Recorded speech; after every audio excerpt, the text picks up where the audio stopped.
On the pole, it's Michael Andretti, the defending IndyCar champ, scoring the first pole for Ford Cosworth since June of 1988. Alongside is Bobby Rahal, the winner here at Phoenix in 1984, now with a brand new team. In the second row, it's Mario Andretti, a three-time winner on the Phoenix Mile. And Emerson Fittipaldi, the winner of the Australian race 2 weeks ago. Row number 3 on the inside is John Andretti. He's driving a backup car due to a hard crash on Friday. And Paul Tracy, a 23-year-old, the third driver for the Penske team. In the fourth row, it's Danny Sullivan with the Gallus-Craco team for this year. And Rick Mears, his worst start on a one-mile oval since 1984. In the fifth row, Scott Goodyear, the Canadian, making his third start here at Phoenix. And Scott Brayton, who led this event for 11 laps 4 years ago. In row number 6, it's Al Unser Jr., 3 times a runner-up here, looking for his first win. And Scott Pruitt, the True Sports entry with Chevy power this season. In row 7, Jim Vassar, a graduate from the Toyota Atlantic Series. And Eddie Cheever finished in the top 10 in both previous Phoenix starts. In the 8th row, it's Tony Bentonhausen, his 8th race here. And Hiro Matsushita, recovering from a broken leg suffered in Australia. The 9th row is Buddy Lazier, a third-year driver out of Vail, Colorado. And Fabrizio Barbazza, the Italian who finished third in his rookie try at Indy in 1987. The 10th row, Eric Bachelard, the 1991 Indy Lights champ. And Jovi Marcello, a Philippine driver making his second career Indy start. In the 11th row, it's Dennis Vitolo, a Florida driver making his 6th IndyCar start. Outside, substituting for A.J. Foyt, is George Snyder, a 51-year-old veteran making his first IndyCar start since 1987. Up until the start of the race, the crowd hides in the shadow of the grandstand, but now they're beginning to move out to their seats, ready for the start of this race. It's coming up. Latecomers are making it into the parking lot, but on the track, we are set to go racing. The second race of the season. Let's go down trackside. On behalf of Buddy Job, owner of this great racing facility, Valvoline Motor Oil, and the Agajanian family, let's get these boys cranked up. Gentlemen, start your engines!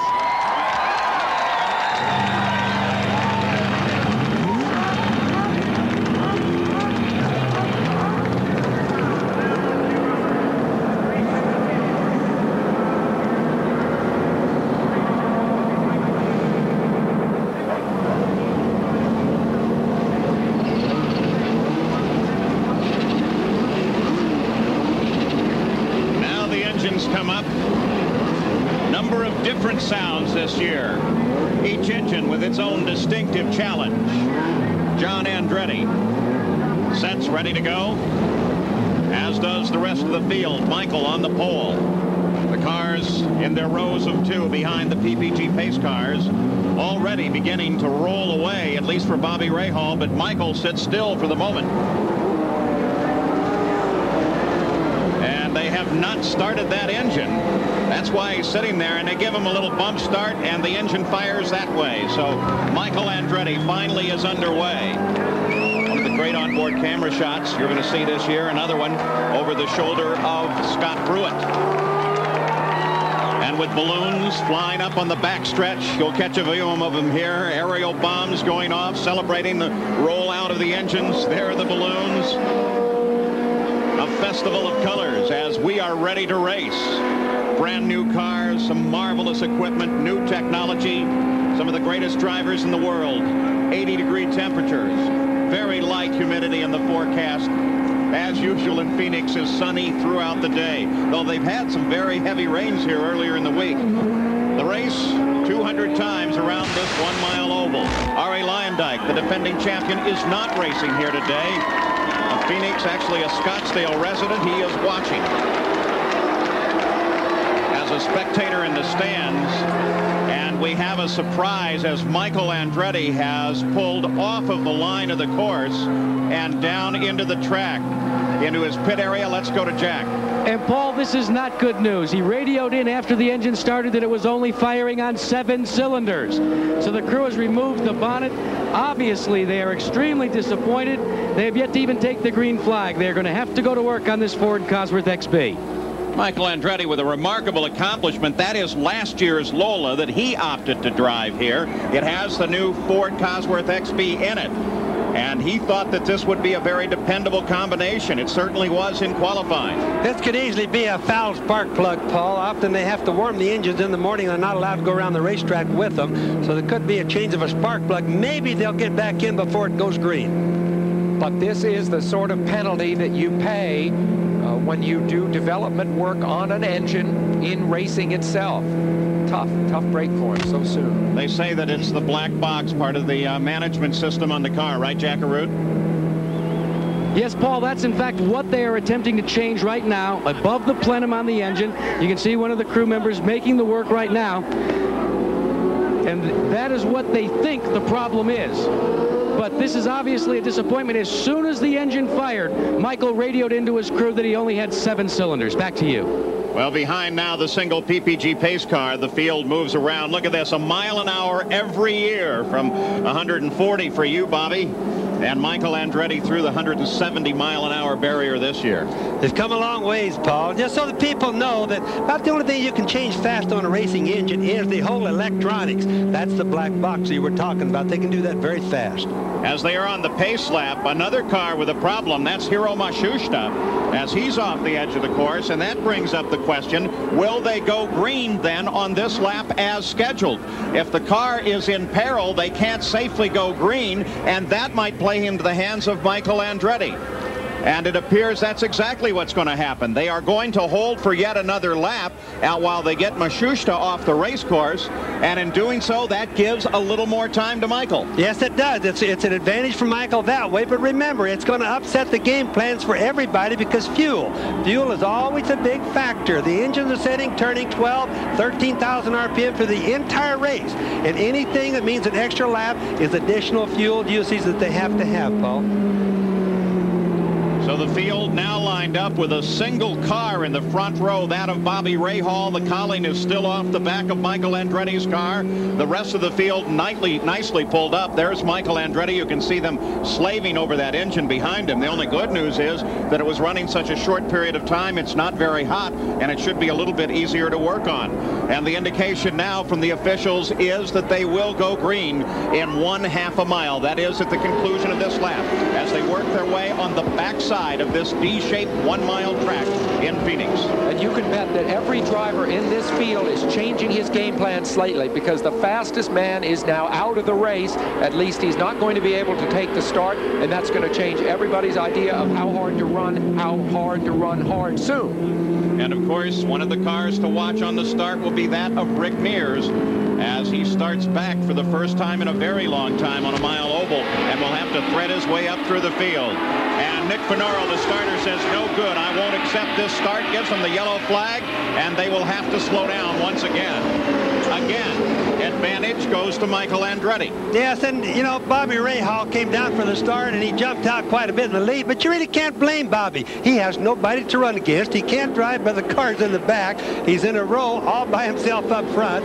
He would probably rather have Michael there to help him start the race. Well, exactly, and he's not going to wait for the men in the second row. You know, Matsushita here is probably just as happy he's had problems with his car because his left leg is broken below his knee in an accident 2 weeks ago in Australia, and I talked to him yesterday. It's giving him incredible pain. Very Japanese driver, of course. He tried to drive in that race after they worked on his leg, and then he finally said, no, this hurts too much, which was a very wise decision.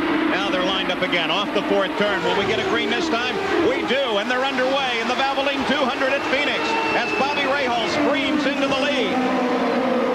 Rahal with a nice jump on the start there. Fittipaldi drops in behind, then Mario Andretti. Now keep in mind, Paul, there's been a lot of other racing this morning. He's going to have to be just a little bit careful. Everybody is, because it's got different types of rubber compounds on the racetrack.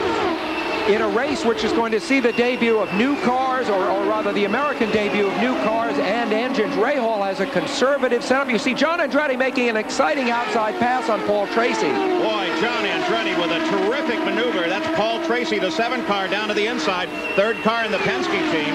And now his teammate Rick Mears comes up to overhaul him. If Paul is smart, he'll just play it very careful, and he is there as he comes way off the line and lets these other cars through. He's using good judgment. Everybody looks at him because he's driving for Roger Penske. That's the third Roger Penske car, and of course, being a rookie, everybody points fingers pretty hard. A lot of the balloons from the ceremony still drifting onto the track, especially on the backstretch as another car slowing down. I don't think they put enough helium in those balloons, do you? No, they're certainly not going up in the air far enough. Paul Tracy has been testing and testing and testing through the winter and spring. You see him here in the blue and white car, but he has not driven the car that he is driving here very much. The car slowing down was number 14, A.J. Foyt's car, driven by George Snyder, and car number 1, Michael Andretti, is underway on the third lap. So he has a good 3 miles. By the time he gets up to speed, more than that to make up. Michael's pit stop took 5 minutes and 48 seconds. And now Fittipaldi closes on Bobby Rahal in a fight at the front of the field. The lineup is Rahal, Fittipaldi, Mario Andretti. Rick Mears in 4th now. John Andretti in 5th. Paul Tracy is 6th. Scott Brayton 7th. In 8th is Danny Sullivan. 9th, Scott Pruitt. And Al Unser Jr. now 10th. Well, especially as fast as the Ford engines have been running here at Phoenix, everybody was thinking that Michael was by far going to be the favorite for winning this race. It's going to become now a test on the Ford, for the Ford engine. They need the miles on it before Indianapolis, before Long Beach next week. So they're definitely going to have a lot of advantages by staying in the race. Not trying to win the race at the moment, though. This is an exciting battle for the lead. Rahal might not have expected to be leading this early. He might, in the back of his mind, figured that he was going to be tagging along after Michael Andretti. Instead, he's setting the pace, and Emerson Fittipaldi right now is letting him. Already, they are starting to lap slower traffic. Rahal, remember, founded this new team with the help of Carl Hogan, a veteran car owner, and right away is able to lead a race. Pretty good winter's work, I'd say. That was Jovi Marcello, the Philippine driver that they just went around, the black car number 50. Boy, I can guarantee you that he is getting a real education at this moment. Probably wondering, I'm driving this thing as fast as I can, and here come the leaders. And look at Rick Mears as he comes up to do battle with Mario Andretti in a fight for 3rd place. Mears now challenging at the back. We said that we thought he might move up early, and Rick is certainly answering that challenge. Mario carried it right down into the number 1 turn, deeper than Rick went. Rick had the advantage on the inside. I really thought Rick would pass him then. But Rick is probably one of the smartest oval track races I've ever seen, and he used good judgment in sucking out at the last second, Paul. Rick, with an unusual approach on that corner, just decides to wait Mario out another lap. The point is that Rick's setup of his car is very good, it appears, for this race. Remember last year he had the pole position but quickly fell back as far as 5th and was almost lapped. Now he seems to, he started back, of course, in 8th, but he has the combination and he's moving up on Mario Andretti, who started 3rd. Rick Mears, I'd say, is one of the fastest cars on the track right now. Well, in the final shakedown practice yesterday, assuming you're on full tanks as well, Rick Mears was at 170 miles an hour and the fastest car in the field. He continues to challenge Mario now, and now they have slower traffic to help out. Now he's got to be really careful. Passing on the outside of Phoenix is very tough, right? You can see how Mario can just keep moving over and get Rick squeezed out into the wall right here. Well, look at this as Rick cycles around the outside of Mario. Off of turn 2. It's about the only place you can really do it here at Phoenix, Paul. And Rick had been laying him up for that a couple of laps before that. The Penske cars now run 2nd, 3rd, and 6th. Fittipaldi in 2nd. Rick Mears in 3rd. And Paul Tracy runs in 6th place. But the position that matters, number 1, that's Bobby Rahal at the moment, who, with the advantage of Michael Andretti being gone, took the lead right from the start and is holding on strong. We'll be back with more of the Valvoline 200 after this message and a word from our ABC stations. 200 at Phoenix. The yellow flag is out. It came out 2 laps ago on lap number 15 because this, the 19 car, Eric Bachelor, seemed to have an engine let go at the back of the car, though they are still working on the Dale Coyne entry here. Bachelor, an orphan essentially from a very early age. His dad died when he was 11. His mom, when just 2 years later. He is a self-made man from Belgium. I think he's Belgium. He's got a very great future in this sport. He learned to speak English. He's a tough guy. Well, Bobby, whatever it is in the engine, it doesn't appear terminal because they continue working on the car. Let's go down, though, to Jack Arute first. Jack? Well, let's go back before the drop of the green flag. Remember, we had 2 additional caution laps? Well, Bobby Rahal's crew, along with Jim McGee, have begun the petitioning process to get IndyCar officials to give everybody on pit road some additional fuel to compensate for those 2 additional laps. No word yet, but the IndyCar officials say they are considering the request. Well, that would be a significant act if they did it. They've done it a couple of times in the past. They did run 2 laps under the yellow that they weren't anticipating, and there seems to be an argument afoot sometimes as to whether or not those slower laps are actually more or less efficient, Bobby. Well, it's always a question, Paula, whose fault and who caused the yellow laps, and that's what the officials decide. But fuel is always a very important thing at Phoenix, so the mechanics know that. Boy, don't you love this shot, looking straight head-on into Scott Pruitt's helmet. And that's the steering wheel that you see moving just below there, another new onboard camera position. Much was expected of Scott this year. You see Al Unser Jr. there. Pruitt has a new Chevrolet engine. Thought the car would be very competitive here. Instead, he qualified midfield. Green flag comes out on lap number 18. And we are back to racing as once again Bobby Rahal figured it out and really stood on the gas. And that put the Penske team, Emerson Fittipaldi and Rick Mears, in direct confrontation. And Mears was able to come around Fittipaldi. And now Mears runs in second place, so he's carved his way up through the field. Now you notice Rick did the same thing right there with Evo as he did before that. He's been playing with that high groove, and coming off of turn 2, that's the only place on this track that you can really pass on the outside if you're running near the same speed. The penalty, Paul, is the guy on the inside crowding you into the wall. Bobby Rahal leads it. Many feel that Rahal, with a tried and tested combination under him, may be a silent shoe-in for the World Championship of the IndyCars when this season is over. Don't underestimate the effect of not getting the pole on Rick Mears yesterday. He was an angry man, and he's converted some of that anger, I think, into his brilliant showing now. He's the fastest car on the track. He's going to attack Bobby Rahal very shortly, and I suspect make quick work of him. There's Bobby Rahal. Gives you an idea as we look down on his entry into the first turn at how far ahead he has been able to pull. And look at how close he comes to that wall. Boy, that's a great view of it. Oh, it really is. That's a beautiful shot, but it also is a way to tell how the cars are really handling, where they're sticking, what their grooves are. And we'll watch. Rick Mears will be very soon right into the picture frame too, because Rick is pulling up a little bit on Bobby. Now, remember, it's early in the race. There's 2 guys that are masters at oval work. Rick Mears is probably the most experienced. He's not going to press things too hard this early. Ongoing battle between John Andretti and Paul Tracy. It's a fight for 5th. The bright yellow car, that's John Andretti. And John Andretti has radioed into his crew that occasionally the car is bottoming. That means that it's not riding as high above the ground as they would like. Look at, they split. Hiro Matsushita, and Tracy sees the opportunity, and Tracy moves into 5th place, passing John Andretti. Well, that's a deal where you really hope the guy in the middle doesn't make any too radical moves, because either way he went, he could have hurt somebody pretty bad right there, Paul. And if you notice, just behind these 2 cars, here comes Paul Tracy through, and working his way up, though he has quite a bit of distance to make up, Michael Andretti is coming up through the field now as well. I talked to Paul Tracy yesterday. You see him here in the blue and white car, number 7. He is a brilliant young driver, still without the on-track experience that he needs. And this is a very tough race. A lot of passing, high and low. He's going to have to pass slower cars, but possibly be passed by faster ones. He knows he's got his hands full for this race, but it means a lot for him to finish, because he's not entered in the race at Long Beach next week, and he really wants to make a good showing here to impress the Penske team and get more rides during the year. Well, Michael Andretti tries to carve his way up through the field. He runs 18th, 4 laps behind the leaders. And on board, there is Michael Andretti. You saw, too, Rick Mears is now beginning to close down on Bobby Rahal, the leader. Let's get an update on what's going on in Rick Mears' pit from Gary Gerald. Well, Rick has indicated on the radio to the crew that the car is handling just a bit loose, but that's nothing new for Mears. We know him as the master of the ovals.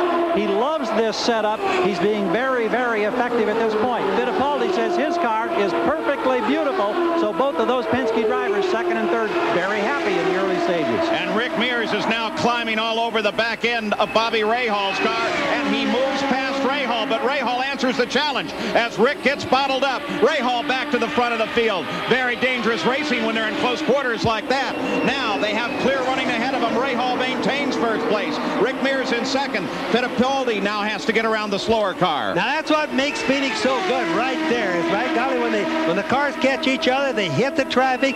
That's when you see the best racing. Bobby Rahal did a masterful job right there. He really had a problem coping with both Mears behind him and the guy in front of him. Mario Andretti, he runs in fourth place right now. Jack, you have an update on him.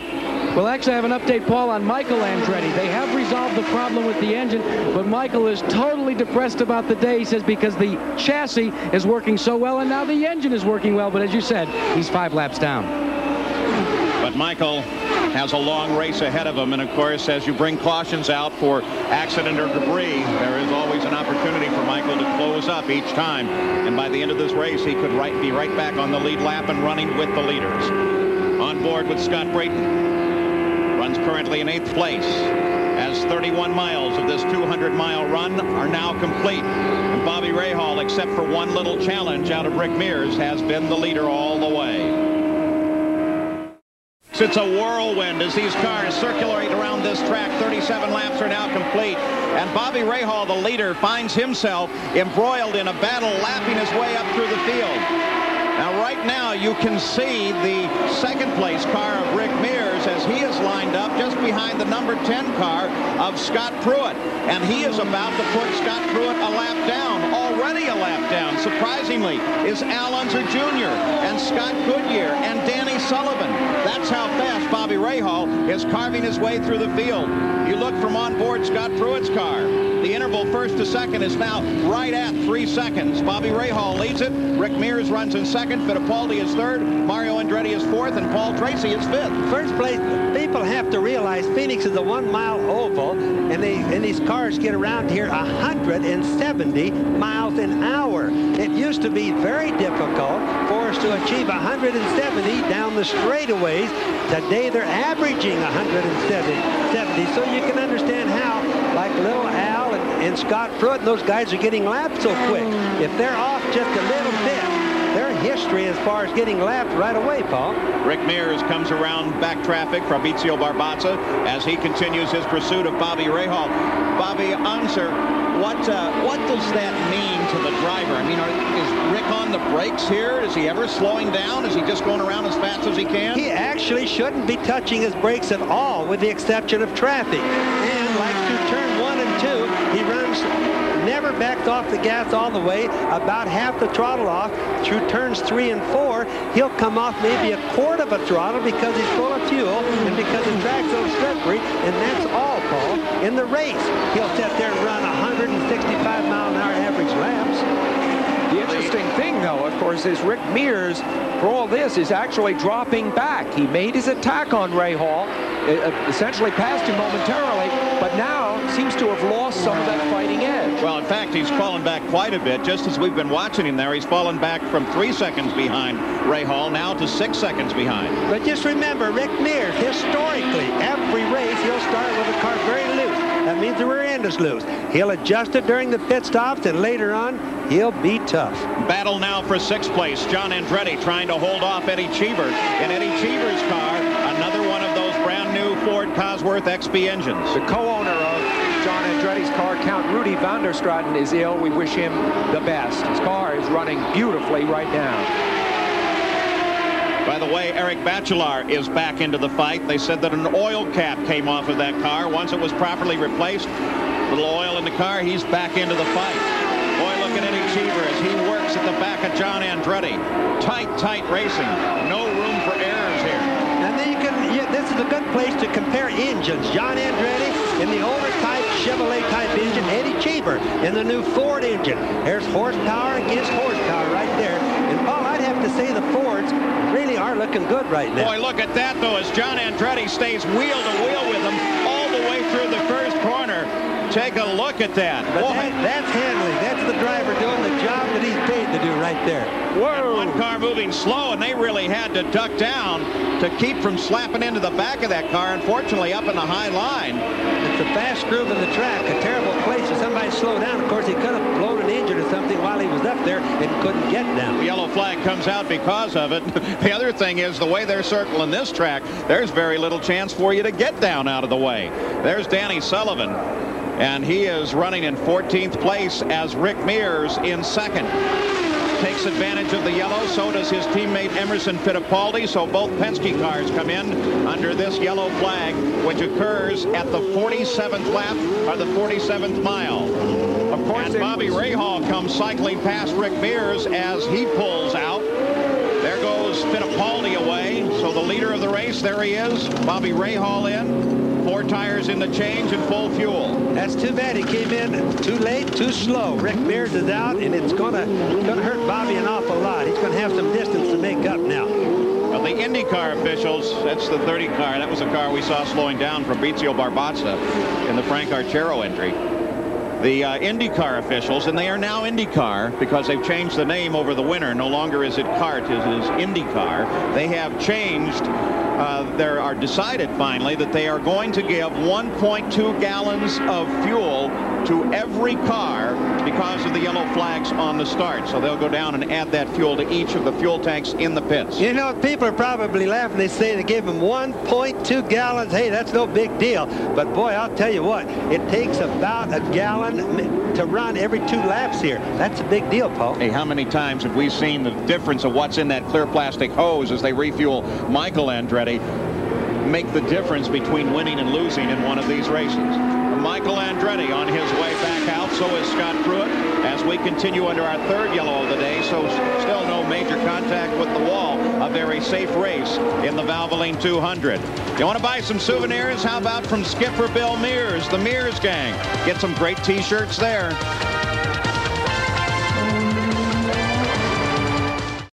Colors and a new name, the Goodyear Blimp Eagle from Los Angeles has been providing the aerial shots today. The pilot, Tom Metzes, from Huntington Beach, California. There's that shot of the 1 mile oval as the pace car begins now to pick up the speed. Scott Pruitt and Jim Vassar. You see Scott, the officials have both said that both those 2 drivers are going to get stop and go penalties for passing under the yellow. An interesting lineup behind the pace car as Rick Mears and Emerson Fittipaldi, because of their stops, end up on the track in front of the leader, Bobby Rahal. And so they will have some distance to go if they're going to catch up. What happened, Paul? You see Bobby Rahal right there. There's Mario Andretti right alongside of him. And the reason Rahal was leading the race and now he's back kind of in the middle of the pack was because he came in at a lap later than the other guys. He's really going to hurt him now because he's got a lot of traffic to work with. Some of the cars were able to chalk the brakes real hard and get into the pits right away as soon as the yellow came out. Look at Michael Andretti lined up there as well. That's the luck of the draw. Rahal didn't have much choice when the yellow came out, and he missed it just by probably 25 yards. There's the stop and go for Scott Pruitt. That was a stop and go penalty for theoretically passing under the yellow, according to the officials. So as Scott Pruitt comes back up to speed, the lineup now, as drivers are trying to get laps back, is Rahal with Eddie Cheever in 2nd place and Scott Brayton in 3rd. Reminds you of several years ago when Scott Brayton didn't stop on an early stop, and in doing so was able to lead a good portion of the race. Now let's go down to Jackaroo. Well, Paul, just what you and Bobby were discussing is exactly what happened to Bobby Rahal. With all the computerization that they have, Lady Luck frowned on them. He was beyond the pit-in when the caution came out. They radioed to him, but they also knew that Rick Mears and Emerson Fittipaldi were just entering turn number 3. So they were able to get onto pit road. Rahal had to circle all the way around. But the report from him is they made no changes on the car, and they are in good shape. They are very happy with the balance in the car right now. So there is a time in IndyCar racing when you can actually go too fast and carry yourself a little too far. Bobby Rahal, brand new team, along with Carl Hogan. He's an owner and an operator here. And the bad thing about Phoenix is the traffic. You know, the traffic is so hard to work. As we've been watching as this race progresses, it makes it bad for Rahal, because when you're out in front, you're running in clean air, and you don't get traffic until you're lapping the guys, it certainly is advantageous. Jim McGee got a shot of him there, monitoring the Rahal team, and there you see the 1.2 gallons of fuel going into the tank. And I think what you just heard is a driver's point of view, Sam, from Bobby Unser. The bad thing about Phoenix is the traffic. I don't know, as a fan, I love the traffic. I drove here too. I agree with Bobby. It is very unnerving on a track where the groove is really very narrow to have to make outside passes, especially on the less experienced drivers. That's one of the toughest things in racing, and it happens right here. And you guys got big bucks to be unnerved. Update on the Penske pit. Let's go to Gary Gerald. Well, the stop for Rick Mears, even though it was under yellow, was terrific at 12.87. They took out the right front wing, meaning they're changing the handle on the car. Emerson's pit stop, 13.7, 4 tires fuel, no changes to the balance of the race car. That means Rick thought he had too much oversteer. He'll have a little bit less with less front wing, pinning the nose of the car down and making the tail pivot out around it. You show you how those guys can change those things so fast. Look at the right front wing on John Andretti's car, anybody's car there. That right front guy changed that wing as he ran by it. He didn't even stop and look at it, Paul. Now that is speed. Michael and Mario Andretti involved in a nice fight with the leader of the race, though not a fight for position. But Michael Andretti is now only 3 laps down because he did get around Rahal. And of course, in the same area, we're watching John Andretti, who is actually fighting for position on the leader lap. John Andretti running in 6th place, and he is trying not to go a lap down. The lineup at the moment: Bobby Rahal, followed by Eddie Cheever, then Scott Brayton. Rick Mears is 4th, Emerson Fittipaldi, Rick's teammate, is 5th, John Andretti 6th, Mario Andretti runs in 7th place. The point is that Rahal has a very solid lead over Mears and Fittipaldi, which are his main rivals at this point. Cheever and Brayton, actually running 2nd and 3rd, did not demonstrate great speed. So Rahal is playing it a little cagey here with the 2 Andrettis, but it's pretty thick going. Boy, did you see them maneuver back and forth there? I did. I thought he was playing it conservatively, and then I saw that, and I'm not so sure. And just behind Rahal, you might from time to time get a glimpse of Eddie Cheever.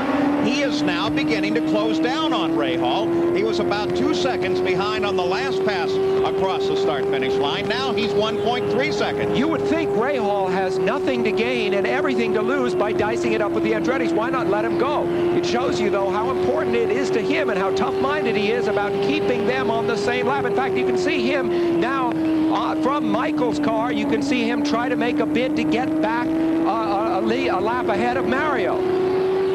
And you see, when that bid failed, look at how much momentum Rahal lost, because Michael is able to come up and almost pass him going into 3. Well, Michael comes to the outside in a continuing challenge of Bobby Rahal and gets 1 lap back, though he still has some distance to go. Mario Andretti is still on the leader lap and will continue to fight to keep Bobby Rahal behind him. The 2nd place, well, here comes Rahal fighting again with Michael. Well, those cars were 3 abreast coming off the turn 2 there for a while. It just shows you game planning at Phoenix is probably harder and more important than any track that we run at all year. There's Rahal just ahead of Michael now. Do you believe how close they come to the walls here? Wow, look at this, an outside pass. Very dangerous stuff, and it didn't work out. Rahal is really hanging tough in here. He does not want the Andrettis, either of them, to unlap themselves, even 1 lap in the case of Michael, who's 3 back, or allow Mario to get back on the same lap. That shows you how much Rahal thinks about the Andrettis. Across the line, 4 abreast as Rahal gets around Mario and puts him a lap down. Michael stays in contact, though. Boy, they are crowding up these corners. Well, there's no doubt about it. Rahal has served notice to everybody, and certainly to the Andrettis, that he's going to be tough all day. He's here to win a race. Jovi Marcello, the Philippine driver, in his 2nd IndyCar race, in for a stop. Let's go down pit side again in Jackaroo. Well, Paul, let's tell you a little bit of how Eddie Cheever moved into 2nd place. They reported early on that the car had a terrible push or an understeer. So when he pitted that last sequence, they made a wing adjustment, loosened the car up to his liking, and now he's able to drive it much better. One of the reasons why Eddie Cheever may be doing so well here, part of the brain trust, is this man, the man that helped Ari Luyendyk win here last year, Mo Nunn. Morris Nunn, great engineer, a lot of Formula One background, solid guy, keeps track of this former Formula One driver, Eddie Cheever. He is without doubt, I think, one of the sharpest engineers I've ever known. I've worked with Mo quite a bit. He came from Formula One. Used to be with Teddy Yip from Hong Kong. Extremely good, and he was also with Emerson Fittipaldi when he was driving for Pat Patrick. That's some great information there in that driver's summary that you just saw. Walter Brolin, with some of his computer magic, is allowing us to keep even better update on individual drivers in their running position than we have been able to in the past, including a number of good full field summaries. We hope to give you those just as often as we can.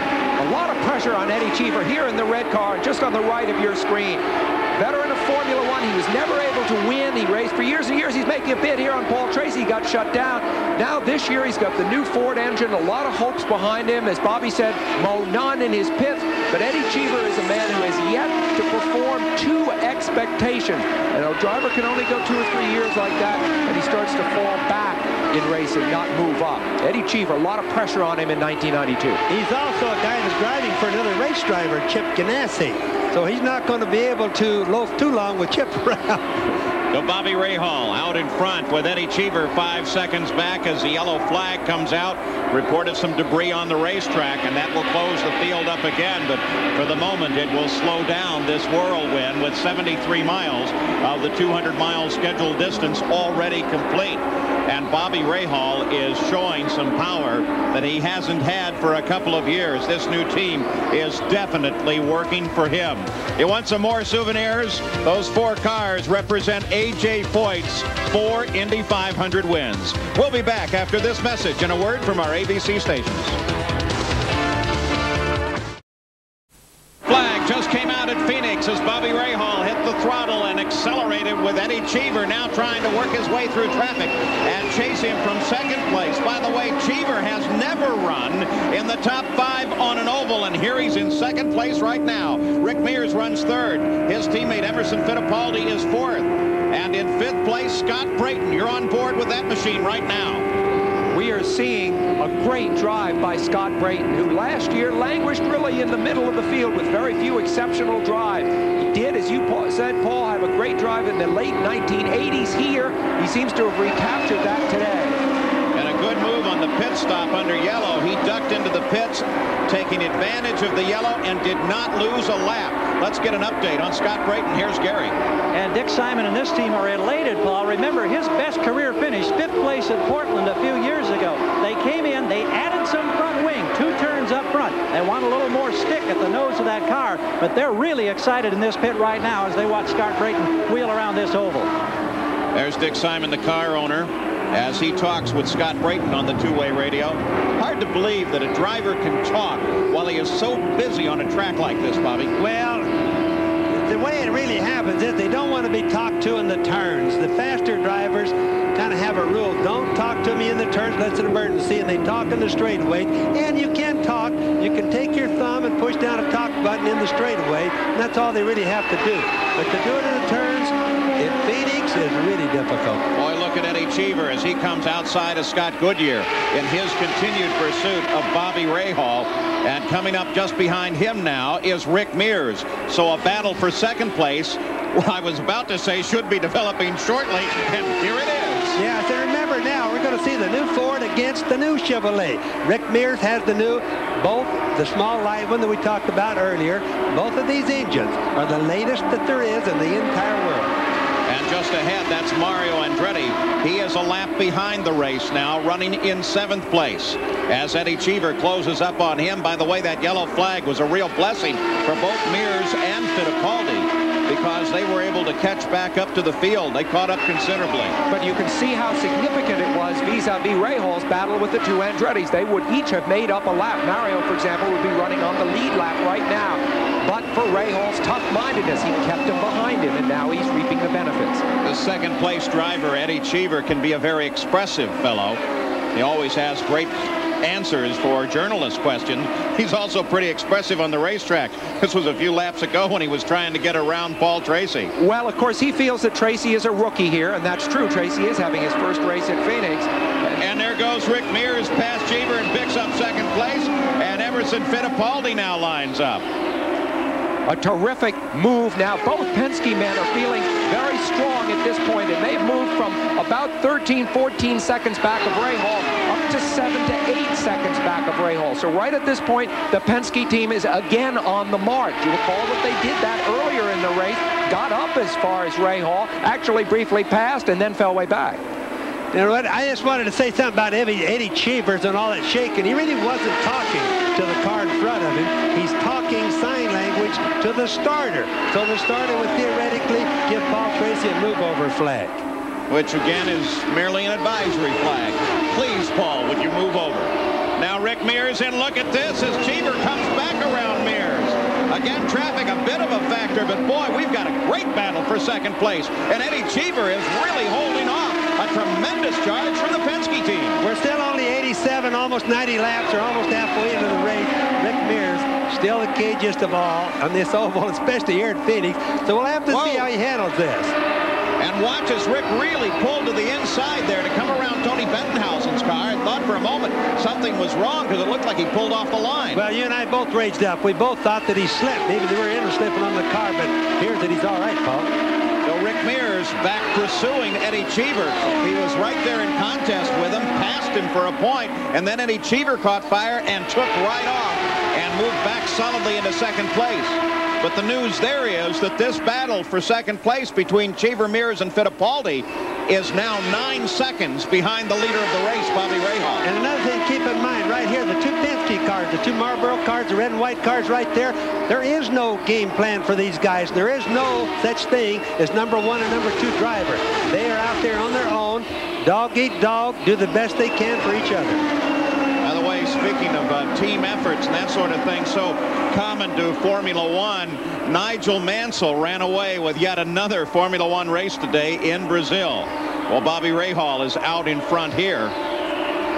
Other winners of the weekend here, Adrian Fernandez won in the Indy Lights earlier today. And Bob Gardner in the Shelby Can-Am cars, which were here, and they were terrific. Surprise is Eddie Cheever, who without doubt is doing the best job of anybody here today. We've never seen Eddie do this good on an oval. Next Saturday at 3, the Pro Bowlers Tour will be shooting for their second major of the year at the BPAA US Open. And then on ABC's Wide World of Sports, world record long jumper Mike Powell is part of an elite field challenging for the right to go to the finals of the Jeep Superstars. Plus real horsepower will be on the track as the road to the Kentucky Derby continues with the Bluegrass Stakes presented by Kawasaki. That's all next Saturday here on ABC Sports. And there's Roger Penske looking over his two cars running right together. Remember, Roger is working with Rick, not Emerson Fittipaldi, and he doesn't call the shots on what Emo's going to do. Only what Rick Mears does, of course, unless Rick dropped out of the race for some reason. There's Bobby Rahal, the leader of the race. Second place, Eddie Cheever, 9 seconds back, trying to make up ground. Rick Mears is just a little bit back from Cheever. That challenge that Rick mounted against Cheever a while ago, totally gone away. As Cheever makes this lap, heads into turn 1, the banking here is about 9 degrees. You ease out of the throttle a little, use the brake against the throttle. Now he's full out, going back along the dog leg into 3 and 4, which is taken now flat out if the car is handling well. 4 lateral G's as you go through this turn. You have to be really well braced in the cockpit. That's Jimmy Vasser, a young rookie who I think is going to make a big hit. He's a man who's very easy to get to know. He shakes your hand, looks you right in the eye. I think he's going to do well with sponsors, and he's going to do well down in the cockpit too. His car owner, Jim Hayhoe, a guy that used to be involved in racing many years ago, used to be a good car owner, and Jim Vasser was noticed by Rick Gallus last year. Rick says, hey, this is going to be a good rookie, and Rick is helping out. That's his car. Car carrying the name Stars and Stripes, good reason. Another owner on the car, Dennis Conner of America's Cup fame. And I'll tell you what, Jimmy Vasser is one very, very sharp little driver. Eddie Cheever, as he works his way around the 47 Stars and Stripes machine. Let's go down and get an update from Gary Gerald. And Paul, we're in the Jim Vasser pit, and Jim Hayhoe, the tall man with a blue cap and a headset and sunglasses, watching intently. Mike Hull, the crew chief, on the last stop. They took a little wing out, but their goal is to just finish this race in one piece. And they're delighted that he's doing a good job mid-pack while all this other furious racing goes on around this 1 mile oval. Vasser is off to a very impressive start. And Scott Goodyear. Oh, this is too bad. Brand new sponsor, yellow, comes out. VP on the car now. This is the Derek Walker team this year. Remember the former team manager from Penske, then to Porsche, now has his own team here, and Scott Goodyear is driving for him. Well, Bobby Rahal with the yellow out for Scott Goodyear continues his lead here. In second place is Eddie Cheever. In third place is Rick Mears. As the leader of the race, Rahal decides this is a time to stop on the 99th lap, just before the halfway point. Here's Jack Arute.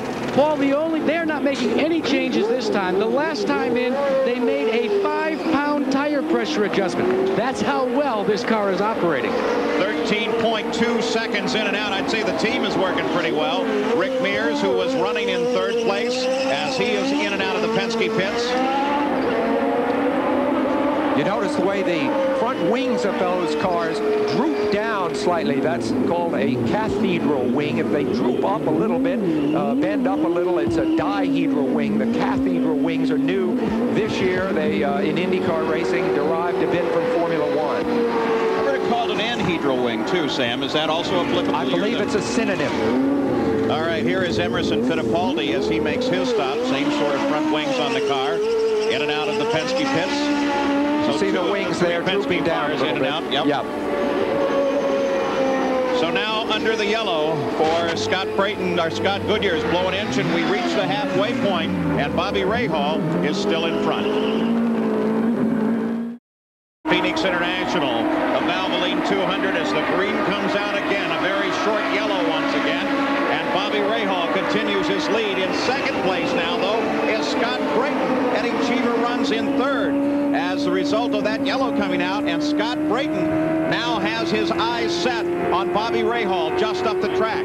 Right in front of him, though, as he goes around, is Tony Bettenhausen. Bobby Rahal in that last yellow pitted so quick, Paul. Some of the cars that were running back in the pack were able to gain back some lost distance they had because he pitted before they were packed up to the car. Eddie Cheever goes after Brayton, goes down on the inside, and Cheever comes back to second place. At the same time, Fittipaldi and Mears close in. Now, they did some adjustments to Cheever's wings when he was in the pits. They gave him a little bit more front wing. In other words, he was pushing a little bit, so they tightened up the front end. So Eddie may be even faster than he was a little while ago. And there you see Rick Mears and Fittipaldi both got past the Brayton car as well. You saw him come by in that onboard camera shot, and now Rick Mears is closing up to battle with Cheever, and Fittipaldi is there too. Mears tries the inside, sweeps to the outside, tries to use some traffic to go around. That's Eric Bachelard down low in the 19 car as Mears is beginning to fight with Cheever, and Fittipaldi closes. The distinction here is that Brayton let the Penske cars go by. Cheever will not. He's going to battle him. Eddie Cheever is really hot today. We just... Whoa! Boy, you can see him loose out against the wall there. He was drifting so hard he had to give that steering wheel a hard jerk to keep it on the racetrack. That's a dangerous place coming off the turn 2 wall right over there. But Rick Mears is an absolute master. The 7th place car, the other Penske car, Paul Tracy's going to get a stop-and-go penalty for passing under the yellow. That's going to be very costly to him. Mears continues to chase Cheever. Now, he's got to pass Eddie hard. We're past the halfway point. Rick knows that he's got to start using everything he's got now. And this man, Eddie Cheever, who has literally never really been fast on an oval track, is red hot today. And look at Rick. And the reason Rick has to dispose of Cheever fast is that Rahal is almost 4 seconds ahead of it. They're getting to the point of the race where Rick can't afford to let this battle take too long. He has to get by and get on out after Rahal. 108 miles of the 200-mile scheduled distance. Go back just a few laps in Rick's pursuit of Eddie Cheever. Now watch as Rick really has to twist away from that wall. Boy, for a second there, if you would have extended that line up to the wall, wow. And part of that's aerodynamics. You got to remember that they're probably running 150 miles an hour right there. The air really makes a difference to the cars. These are aerodynamic cars. But that black and gold car, Bobby Rahal, now has a 3.5-second lead over Eddie Cheever. Only 5 cars remain on the leader lap. Rahal, Cheever, Rick Mears, Fittipaldi, Scott Brayton. As John Andretti challenges Al Unser Jr. This is a battle for 7th place. Little Al, there's his onboard camera shot. He's using that brace to help hold his head and helmet upright. This is a car, the new Galmer chassis, that they are really fighting with at this track. It performed pretty well in the road race race at Australia, but here they've really been struggling. Well, they have two cars here, Little Al's and Danny Sullivan's. They have one set of new wings that could be made. They were good wings. Only one set could be made for this race. To show you the drivers equal, they flipped a coin. Little Al lost. Not so sure he lost. Little Al's sitting there in 7th place. Sullivan's running in 14th right now. Bobby, where were you when that coin flip took place with your double-headed coin? Well, I would have used, that's right, Sam. I'd use my old double-headed coin for sure. That's the time for it. So Bobby Rahal is in front. And Mario Andretti begins to slow down. Mario Andretti just shut it down, coming down the front stretch. All right, this is the first failure in a Ford car. We don't know that it's a failure of the Ford engine, of course. Now that was a good sportsmanship thing that Mario did. He physically, instead of staying on the track, pulled off. Now take a look at that. That's the new Lola. Look how low the back end of that car can be, and that's because of that new Ford Cosworth XB engine. It can be so much smaller, they just slim up the back end of the car. I'll tell you where that's going to pay off, Bobby, at the Indianapolis 500. Oh, for sure. At Indianapolis and at the Michigan 500, Paul. Both places. Of course, most of the teams know that this track is definitely, there's the new engine. Tiny little thing when you consider how much horsepower it's developing. Look at the dimensions on that thing. Those engines are probably pulling a good 760 horsepower. Now, the manufacturers won't tell us how much they have. The dyno tests are all super secretive, but they're pulling a good 760 horsepower, Paul. There's the 21 car, Buddy Lazier, into the pits. Obviously a serious problem there as well. But what about Mario Andretti? Jack Arute, do you have an update? Yes, Paul, I do, and it's not a good report. All through the course of the race, Mario Andretti has been battling a loose condition. Well, he just couldn't handle it much longer because added to the loose condition, he lost 5th gear.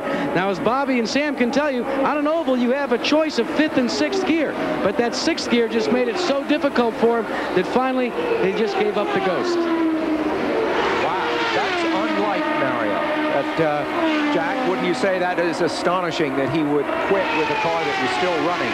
The point, of course, is... Sam, it's not that he quit while it was still running. Once he lost that 5th gear, they weren't able to work the engine as hard in the 6th gear, and that's when the engine quit. I understand. See, he's had another problem with what he's had, and what Jack was saying, Sam, is that the 5th gear, he needed that for his high RPM to really get that thing going good. 6 was like the overdrive to save fuel. I got to tell you, I'm very disappointed with that because I really expected Mario with the new car to do very well here.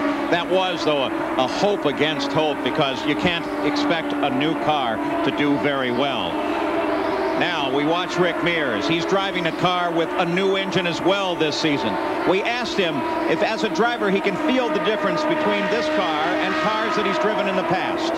Oh, yes, very much so. And on the street circuits, being able to put the power down a little bit better coming off the corners.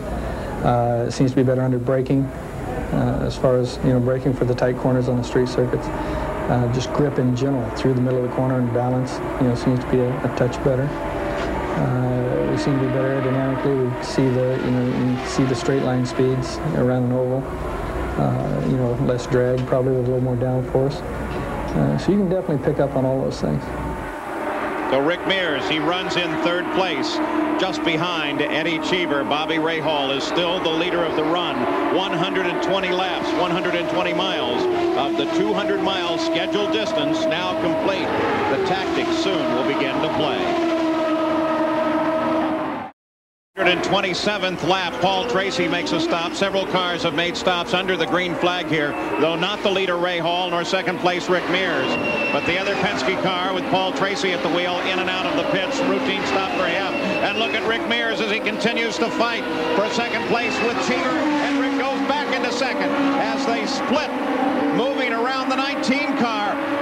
An incredible path. Bachelar had to say, whoa, where are they going? I'll bet Roger Penske is standing there thinking, this can't be happening. Eddie Cheever's never gone this fast. The big competition with one of my own lead cars here. Of course, remember, in that Cheever car, the new Ford power there as well.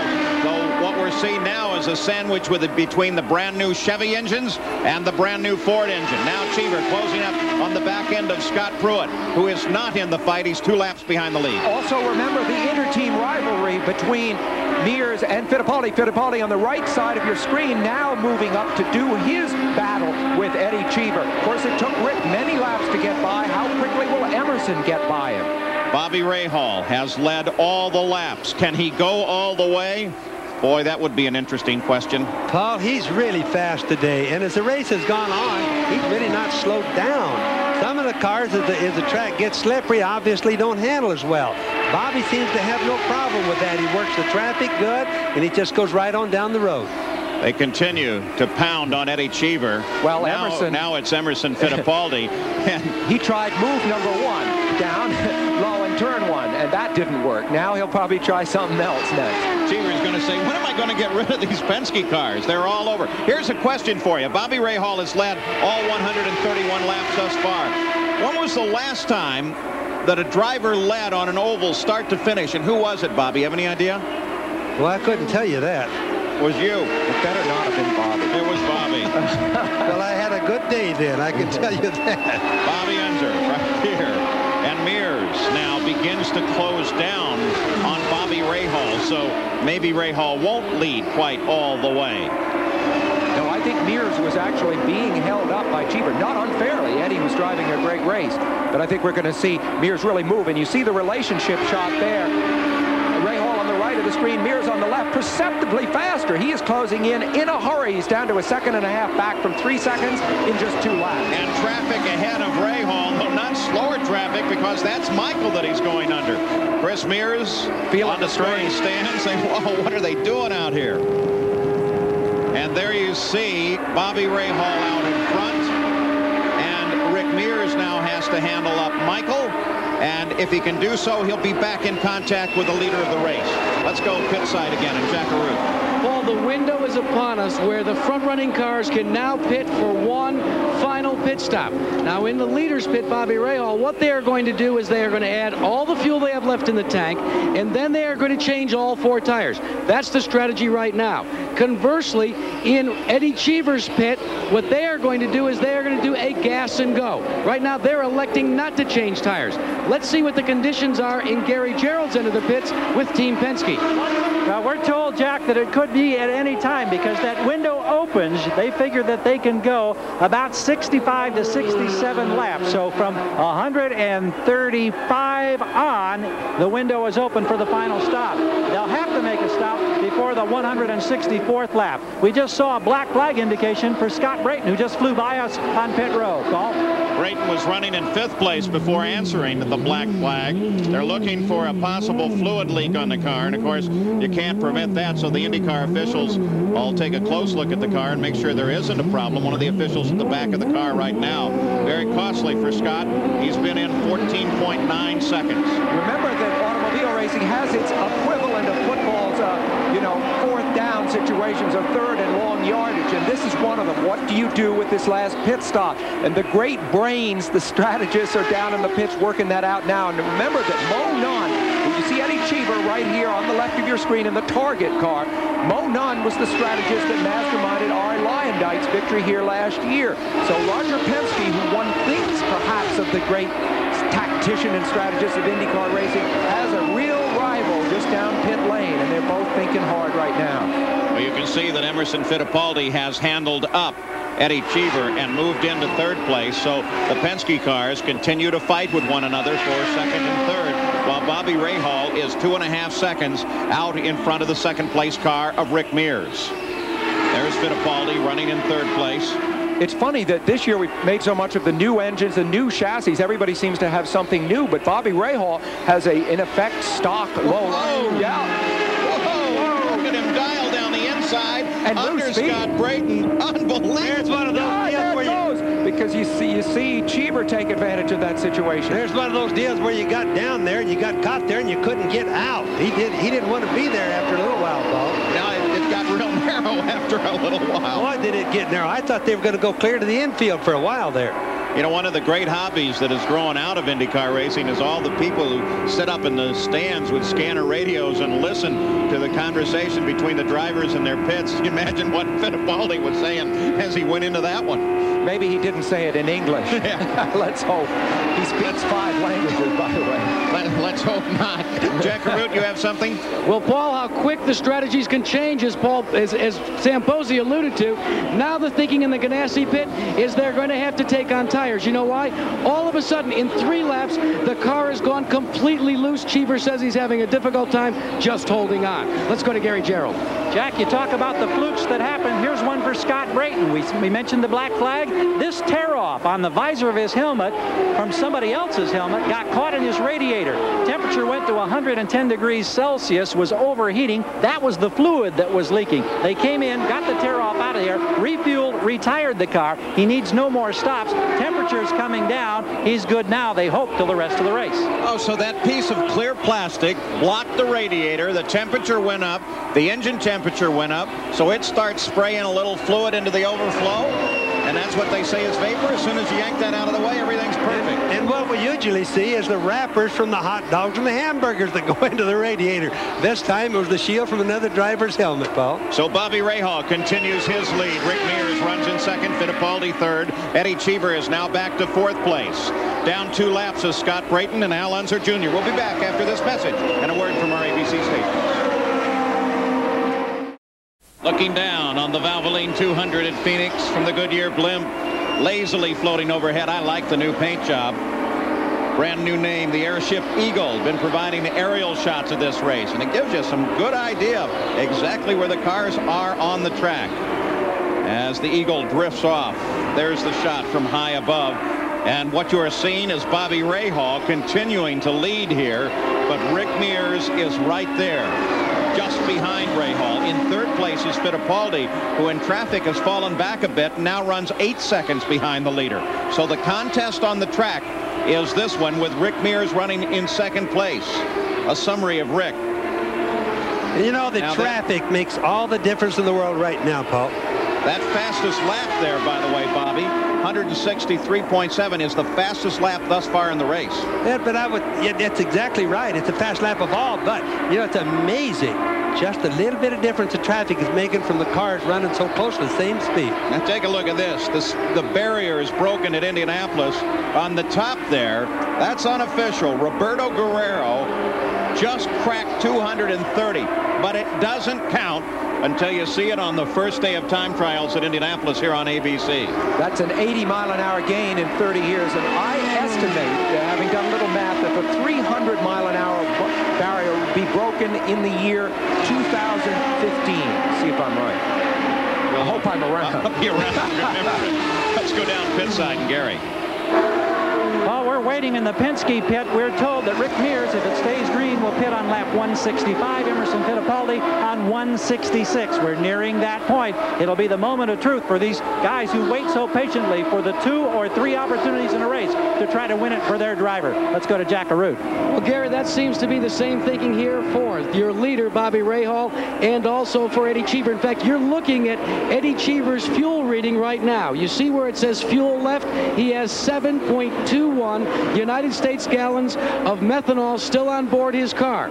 Now, their target is 1.7 miles per gallon, so he's looking right at 166. That also, guys, is why you don't hear these fellas telling you as much anymore about, well, we're going to pit between 166 or 170. They've got it right down precisely now with this computerization.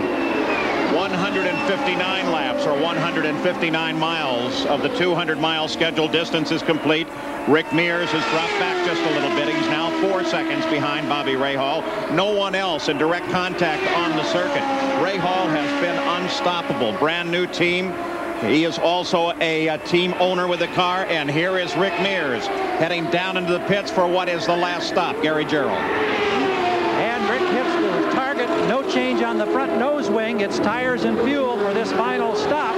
They've had excellent stops earlier, both under 13 seconds. We'll see what this one translates to now. Richard Buck waving him off. We've got 12.8 here, Paul.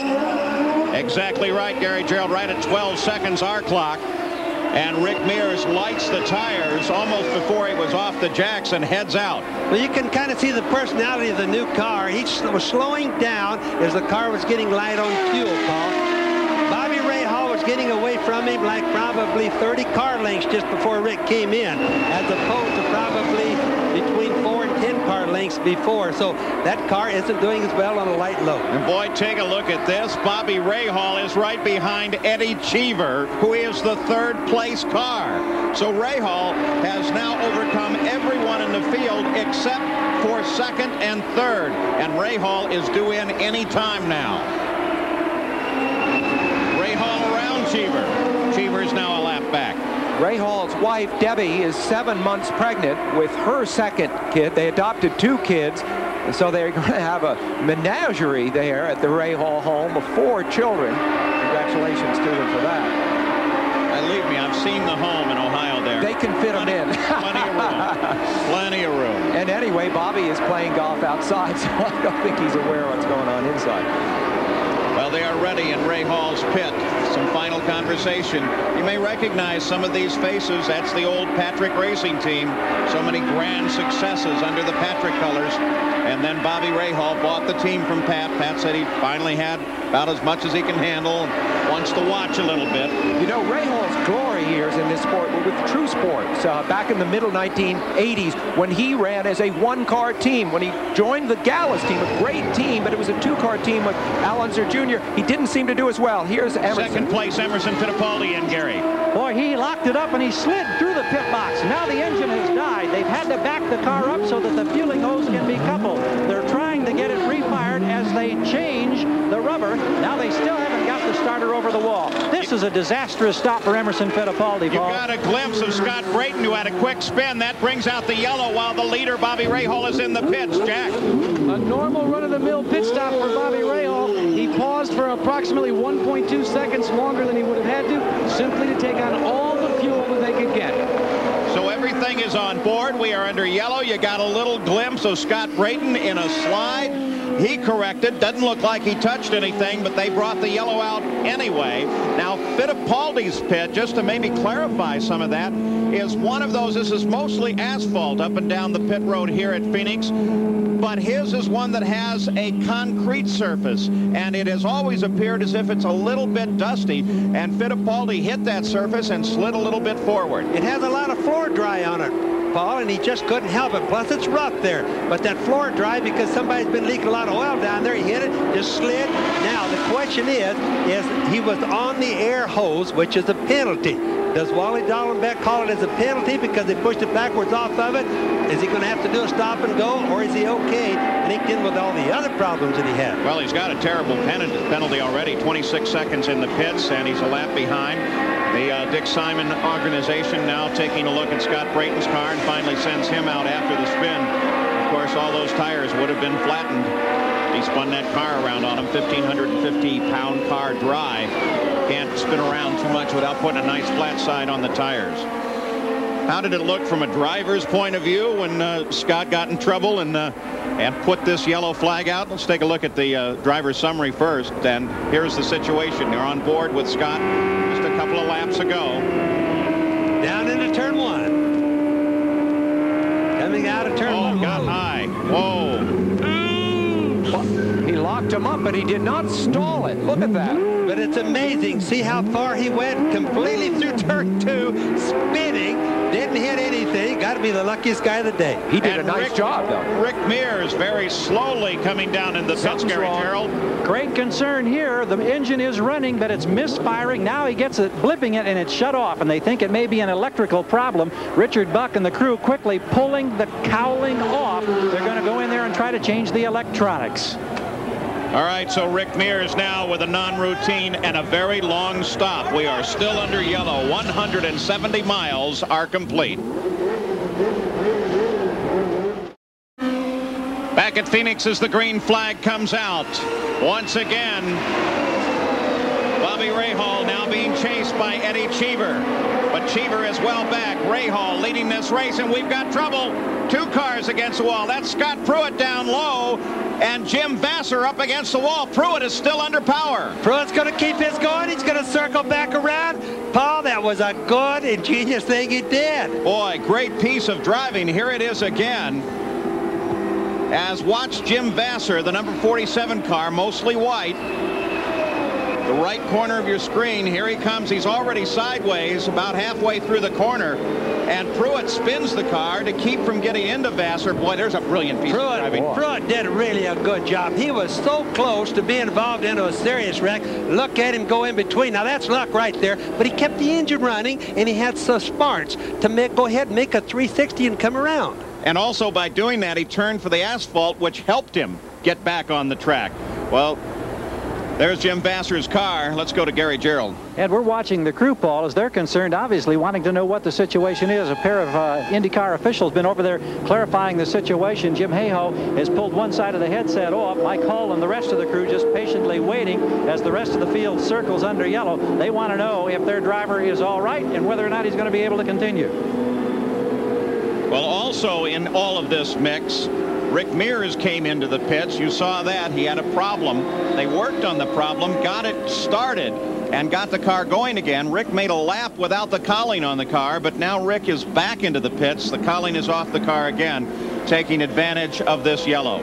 Now let's go back to that crash that started this situation. First contact with the wall of the race from Scott Pruitt's point of view with his onboard camera. Here he is on the main stretch, makes that turn down into turn one. And that's Vassar right in front of him there, the white car. There's Vassar losing it. Oh, boy, was that a good move by Pruitt, because instinctively another lesser driver might have tried to go around the outside of Vassar. Pruitt went down under him instead, and it worked out. And it wasn't just that. You saw that as he pitched it around, he knew he had to do that to scrub the speed off. He checked his left side, saw another car there, recorrected forward, let that car come past, and then took it all the way down. Look at those other cars that were going by on his left. Now, he was really Watch his hands now. Yeah. This is just really incredible. Vassar's right in front, right there. He got sideways. Boy. Now he shoots right across, hits the wall. Look at Scott. Now look at the cars go by. The Marlboro car, Bobby Rahal. Look at him going by. Yeah. Now he's on the grass. Now remember, the turning radius of these cars is not sharp enough to have turned to the right and go around without running in the cement wall. He turns to the left, which he's doing there, goes completely around. Good thinking all the way. Boy, give him the move of the year thus far. That was a brilliant piece of avoidance. Scott Pruitt, nice piece of That's driving. where experience really tells, and intelligence, because right at that split second right there, instinct would have made him go right to try to get around Vassar, but he knew it was smarter to go left. All right, the Rick Mears situation. Gary Gerald?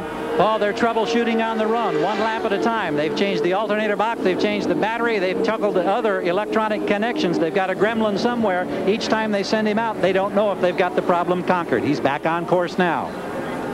So Rick Mears, who appeared to be in the fight for this thing, now struggles. As we said, there is a new player in IndyCar racing this year, and Jack Arute takes a closer look at the difference between the Ford and Chevy's new engine.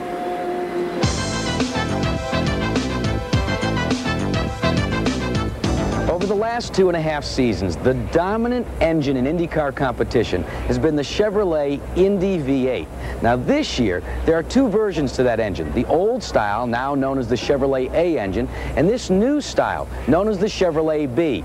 Now the B engine has been resized with aerodynamics in mind and reworked beneath these cam covers to increase horsepower and RPM. Ford's entry into the IndyCar engine wars is a brand new Ford Cosworth XB, completely redesigned from the ground up with an emphasis not only upon horsepower, but a small package with aerodynamics in mind. Now here's where they've made many of the changes. First, in the plenum area, it's smaller, and it's also 5 inches shorter overall than its predecessor, the Cosworth DFS. Now, they've also reworked the area beneath these cam covers to produce more horsepower and higher RPM. Now, the Chevys have already been proven through years of experience as being a reliable engine, but over 3,000 miles of preseason testing have assured Ford engineers and Ford drivers that these engines can go the distance as well. But there is a nice array of engines at the front of the field. Speaking of Bobby Unser's suggestion of engine wars, Bobby Rahal leads it in last year's Chevy engine, Eddie Cheever in this year's new Ford Cosworth XB, and then Emerson Fittipaldi is third with the new Chevy engine, Bobby. Boy, it's a big mixture, but it's early in the season. We're going to see a lot of things happen before this season's over. And of course, the stage is set now. We're just 22 miles from the finish. After 175 laps, Bobby Rahal once again leading all the way. Can he make it the final laps to the finish? Eddie Cheever will be lined up several cars behind him as they come back to green. About 6 cars separate Cheever from Rahal, and Cheever will try to close that distance. Emerson Fittipaldi and Rick Mears at the same time are both a lap behind the leader and will do everything that they can to get back on the lead lap. Jack Arute, you have an update? Well, Paul, what they've radioed Eddie Cheever is no problem with fuel. Ganassi says we can go all the way to Pittsburgh with what you've got on board now. And they said go back to full bore 6th gear. Let's go after it. Not nearly that far. They only have to make it about to Scottsdale, 22 miles between the checkered flag and right now, as Bobby Rahal acknowledges the green flag of Nick Finoro and hits the throttle down. Now the Penske cars will try to get around Rahal, get back on the lead lap, hoping for yet another yellow that would allow them to close up. At the same time, Eddie Cheever has some traffic to handle up, and Cheever will try to cut his way through traffic so that he can do battle with Bobby Rahal. You can see that Emerson Fittipaldi right behind the number 5 car is pressing hard. He needs to get by Rahal because of coming around getting a full lap back. But Paul, he won't do it unless Rahal falters for some reason. There is Cheever as he moves his way up. He just came alongside and passed Danny Sullivan. He's going to try to carve his way up through this field, while Rahal is going to try to put as much distance as possible as he can. Eddie Cheever's the guy that needs a star for the day. He's the guy that theoretically just can't do ovals very well, and he has been brilliant all day. He's been almost no mistakes. We haven't seen any mistakes that he makes. He's very fast all the time. But the IndyCar officials may have caught one, because the report now is that he passed the car under yellow coming back to the green. That's why he's turning down into the pits. He's been black flagged for a stop-and-go penalty. So Eddie Cheever's near-perfect day is in serious trouble now. Gosh, I don't even call that a mistake. I call that being aggressive. I knew that you view it that way, Bobby. You viewed it that way before. He gambled and lost. So Cheever back into the fight, but he will fall well behind Bobby Rahal in doing so. So now we move to the closing minutes of this race. Eddie Cheever answers the black flag, a stop-and-go penalty, and Bobby Rahal continues to dominate. Still trying to hold on to 4th. Just came down the main straightaway with the engine popping and slowing down, and is on his way into the pits. Bobby Rahal is still the leader of the race, with Eddie Cheever running in 2nd place, and they are right together on the track. Cheever, because of the stop and go, has lost almost a full lap, and Rahal is right behind him and climbing all over him, trying to get around and to put him a lap down. Cheever is certainly well aware that Rahal is there. Emerson Fittipaldi runs in 3rd, and Paul Tracy runs in 4th. Now don't forget, as soon as this race is over, the festivities crank up in Long Beach, California for next Sunday's running of the Toyota Grand Prix of Long Beach. Can, in fact, Al Unser Jr. do it again? We'll have live coverage at 4 o'clock Eastern, 3 o'clock Central and Pacific next Sunday. To see some interesting changes in the course out there. They expect a record crowd, but there are some great tickets still available. I talked to Chris Pook, the promoter at Long Beach, just before the start of the race. He's really pumped up and ready for a great weekend there. Well, Al Unser Jr., who has been so successful at Long Beach the last few years, you're riding with him right now, has moved all the way up to 5th. Here, he had a terrible start. He was mired back in 11th and 12th place, but he has moved up steadily. How good will that car be next week? We don't know. That's a look at it from Scott Brayton's car. Al Unser Jr. there on the left of the screen, as seen from Scott Brayton's car. Good stuff. Boy, that really shows you what racing is all about, how it looks to the drivers. That camera work is fantastic. Al Unser Jr. playing a very smart race. Look at these 2 onboard camera cars fight with one another. Not a battle at the front, but a battle for 5th place between Brayton and Unser Jr. No, and it's symptomatic of how much better Al Jr. is running now than he was earlier. Remember, Brayton was up in 2nd and 3rd. Now Al Jr. has come up and has challenged him. So these 2 men, Brayton has fallen down on the list, and Al Unser has come up. Nice view there for a second of that brand new Galmer chassis in the hands of Al Unser Jr. Gary Gerald, you have an update on Rick? Well, the struggle continues, Paul. They've determined that whatever the gremlin or the problem is internally, it's draining the batteries. They're on their 3rd set of batteries. They think that this may be enough to get them to the end of the race, but it drains the power of the battery. The car then shuts down. That's why he's been in and out of the pit so many times. Bobby Rahal still dominating now with just 5 miles to go. We continue to watch the battle between Unser Jr. and Scott Brayton. It shows you how many different lines the little owl is trying to get around, Scott. It shows you an idea how the drivers think with this type of camera work. Bobby Rahal, of course, there you see him in that black and gold car. Lost the championship narrowly to Michael Andretti last year. And it was a tense fight the entire way. Suddenly, this year, on a new team, he finds himself with a convincing lead in just the second race of the year. What can be going through his mind? I think he is going to be very happy, not just with today's race, but with the whole way this team has gelled, and the fact that he, who is very determined, very single-minded guy, is now in charge of his own team, a single-car team. I think you're going to see him be a huge factor this year. Carl Hogan, co-owner on that team, very racy guy as well. He really loves, especially the Indy cars. Bobby Rahal's really acting smart. For example, he just let Emerson Fittipaldi go a little while ago. He let Eddie Chiva get away from him. Even though they get back on the same lap, he's not worried. There's only a few laps left. That is being a smart driver. In the last 11 races at Phoenix, 10 different drivers have won. Only Rick Mears has won twice. Bobby Rahal has won this race before. He may be the only other person soon to have won this race twice in the last 11 years. Quite an achievement. Got a glimpse here of Chip Ganassi as we come onto the white flag lap. Chip watching Eddie Cheever, his driver, but Chip is a full 22 seconds behind as the white flag comes out for Bobby Rahal.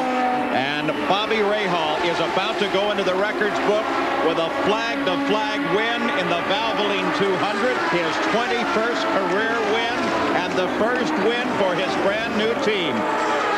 Chip Ganassi's car with Eddie Cheever at the wheel will finish in second place, the first time he's been in the top 5 on an oval. Carl Hogan, well, he's done it. Rahal takes a 1-point lead over Fittipaldi now in PPG standings. Well, here we go, another eventful